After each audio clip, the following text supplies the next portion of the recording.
Hey, I'm here with Peter Klutt, and we're talking about this 1967 427 Cobra. What a car, man. Yeah, spectacular car, it really is. Tell me about it. How'd you get involved? What's the story behind it? So this car is an interesting car. I've owned the car a couple of times, and we've restored it twice, which is kind of an interesting story. So really significant car, great history.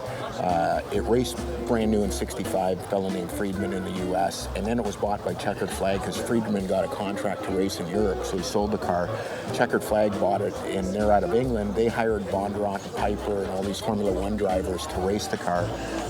Bondurant won Brands Hatch overall in this thing in '66 against lightweight E-types and GT40s and all the big stuff. Really? In the rain, 6-hour race, won it overall. To give you an idea how good he was. Real skill there. Yeah. Incredible. Wow.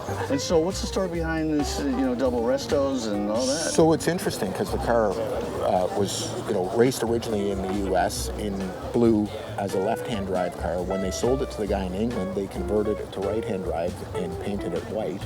And that's how Bondurant won that big famous race. So then it got converted back to blue at one point, and then we did the car for a big collector, and he said, no, I want it back to white. And we restored it for him, and then a couple years later I ended up buying the car through a couple other owners.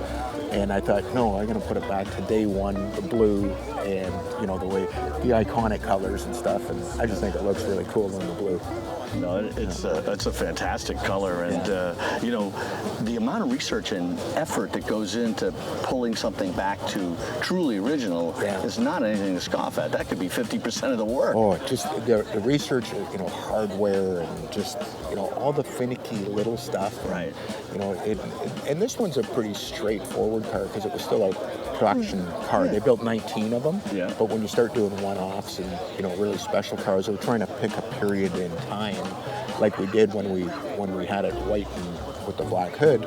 So we picked that race date and then try and get as many photos the way it ran that point. Right. So it's interesting. So how long would something like this have taken? From start to finish, how much time you got into this? You can spend 2,000-3,000 hours doing a complete roundup, and some of that's research, obviously, and then the older the cars or the rarer the cars, sometimes the harder the parts, and sometimes you're going to make parts. Right.